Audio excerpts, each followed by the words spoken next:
अपनी कुटिया में बैठ करके कीर्तन गाते, पद बना बना करके रचना करते, और श्री ठाकुर जी चुपचाप खिड़की से निकल करके आते और सूरदास की कुटिया में अधर आकर के बैठ जाते और कोने में बैठ के थोड़ी पे हाथ धर के चुपचाप सुनते सूरदास जी को। एक दिन ठाकुर जी जा रहे थे राजभोग आरती के बाद, इतने में श्री जी आ गई। कहां जा रहे हो? ठाकुर जी कहीं ना ऐसे जा रहा हूं डोलवे। नहीं नहीं सांची बताओ कहां जा रहे हो? ठाकुर जी बोले कहीं ना एक भक्त है वहां के पास जा रहा हूं। श्री जी बोली मैं चलूंगी फिर तो। ठाकुर जी बोले श्यामा जी आप रहने दो, आप यहीं बैठो, मैं ही अकेला हो हूं। श्री जी बोली अगर मोए ना लेके गए तो मैं गुसाई जी से शिकायत कर दूंगी कि राजभोग के बाद तुम कहीं चले जाओ और गुसाई जी खोज करो जी कहां जा मैं। ठाकुर जी बोले श्री जी आपके चरणों में प्रणाम करूं, आप मेरे संग चल दो पर गुसाई जी तो शिकायत मत करियो मेरी, लेकिन एक बात को वचन दो। मैं बोल कहा उत्थापन आरती तो पहले आमेंगे हम दोनों वापस, मां रुकवे की मत करियो बात। आप बड़ी भोरी हो, बड़ी सहज हो, और वैष्णव चाहे कितनों दीनहीन हो, कितनों भावबार हो, वहां पे कृपा करवे की मत सोच लियो। आपको तो मन है जाए यहाँ पे सब लुटाए दूं, सब दे दूं, ऐसे मत करियो। चुपचाप जानो, चुपचाप आनो है, और मैं इशारा कर दूं तुरंत उठ के आ जाइयो। श्री जी बोले हाँ मैं आ जाऊंगी। ठाकुर जी हाथ पकड़ के श्री जी को ले गए सूरदास जी की कुटिया में। सूरदास जी गा रहे हैं के सर तिलक मोतिन की माला वृंदावन के वासी,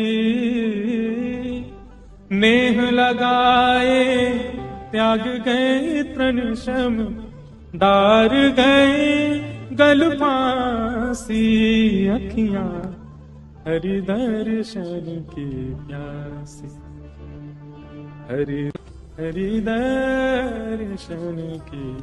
ठाकुर जी बैठ के सुन रहे हैं मंद मंद, श्री जी के नेत्रन से आंसू गिर रहे हैं। ठाकुर जी धीमे धीमे पहुंचने बोले श्यामाचू हल्ला मत करियो जी, जग जाएगो, और जगह को कहा हमें पकड़ लेगो, जान नहीं देगो, और फिर यहाँ पे कृपा कर दी तो फिर सबन पे करनी पड़ेगी, हमारे रो मत। बिल्कुल सूरदास जी ने अपनी लाठी उठाई और उठ करके अपनी कुटिया से बाहर जाने लगे।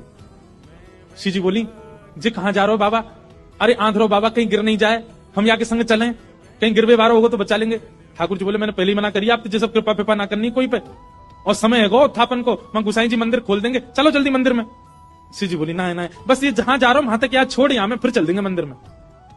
ठाकुर जी बोले पहले ही मना कर रहा हूं मत चलो मेरे संग। आ गई है जबरदस्ती, अब मां मंदिर में हम दोनों नहीं मिलेंगे तो श्री गुसाई जी बड़ी डांटेंगे। श्री जी पीछे पीछे चलन लगी।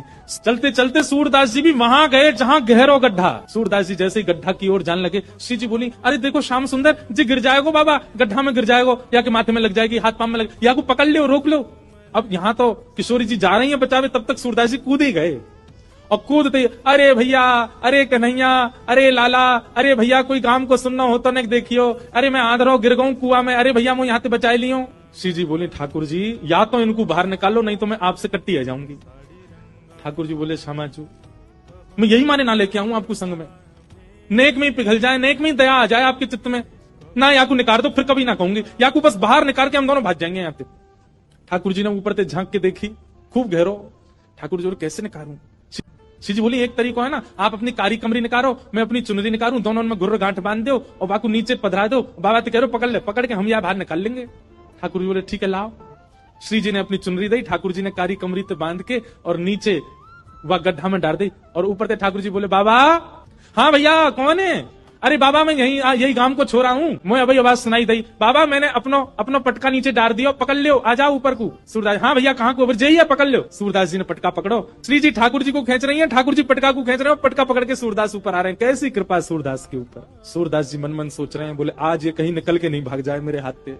सूरदास जी जैसे ही बाहर आए, बाहर आते सूरदास जी ने ऐसा नाटक किया जैसे उन्हें ठोकर लग गई, और ठोकर लगते जैसे ही गिरन लगे ठाकुर जी की ओर, ठाकुर जी तो किनारे है गए, श्री जी के चरणन में जाके गिरे सीधे, और चरण पकड़ लिए कस के।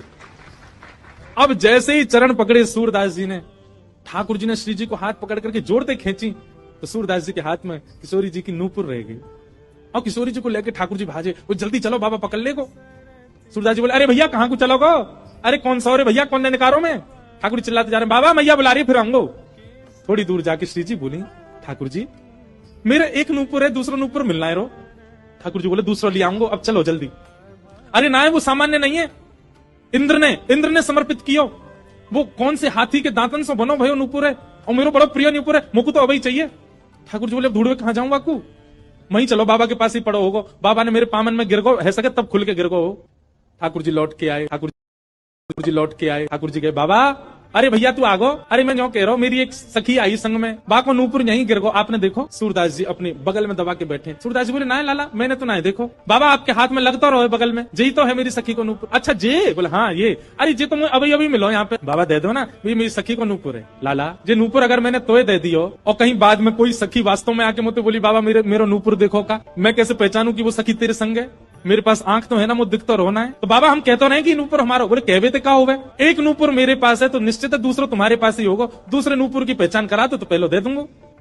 ठाकुर जी बोले पहचान कैसे होगी? बोले अपनी सखी तक है, अपने पाम आगे करेगी, मैं जैसे स्पर्श करके देख लूंगा कि हाँ ये नूपुर एक ही है तो मैं दूसरा पहना दूंगा। ठाकुर जी बोले मैं सब समझ रहा हूँ, जी बाबा पाम छुए के चक्कर में पकड़ लेगो कस के, अब ना जान दूंगा, और फिर क्या करेंगे हम? श्री जी बोली कोई बात ना, मैंने अरे नहीं श्री जी आप पीछे रहो, मैं दूसरा दबाई दूंगा, नाम हो तो वही चाहिए जो सूरदास के हाथ में। श्री जी आगे बढ़ गए, लो बाबा नूपुर देख लो। सूरदास जी ने जैसे स्पर्श किया समझ गए, अरे हाँ भैया ये तो वही नूपुर है, लो मैं पहना दूं। दूसरे पाम में सूरदास जी ने पहनायो और पहनाते ही महाराज अंक में भर लिए श्री जी के चरण। बोले अब ना जान दूंगो, मैं जान गया हूं जो साक्षात वृषभानु दुलारी हैं, और लाला तू जो मुख निकाल के गयो मैं सब जान गया हूं, तू नंद जी को लाला है, जीवन निकल गाते गाते तुम दोनों के यश को आज पहली बार पकड़ में आयो, अब नहीं जान दूंगो। ठाकुर जी ने खूब खेची पर श्री जी नहीं छोड़ी सूरदास जी ने। ठाकुर जी बोले बाबा तू जो कहेगो सो करेंगे, जे बताओ करनो कहा है, तू कैसे छोड़ेगो? मैं नेत्रन से आंध हूं, मुंह दिखे ना है, पर मैं आपसे एक ही वरदान चाहूं, मेरे एक नेत्र में सदा श्री जी और दूसरे नेत्र में सदा आप विराजमान है जाओ, आपके नित्य दर्शन मुंह को होयो करें, बस यही वरदान दे दो। प्रिया प्रियतम दोनों ने युगल रूप में खड़े है करके सूरदास जी के नेत्रन पे हाथ धर दिए और कही सूरदास खोल के देखो। आज सूरदास जी ने पहली बार नेत्र खोले और शामा शाम के युगल प्रत्यक्ष दर्शन उनको है। फिर दोनों से प्रार्थना करिए बस एक वरदान दे दो, कहा मुझे फिर से अंधो बना दो, अब आप दोनों दिख गए, अब दुनिया में और कोई को नहीं देखना।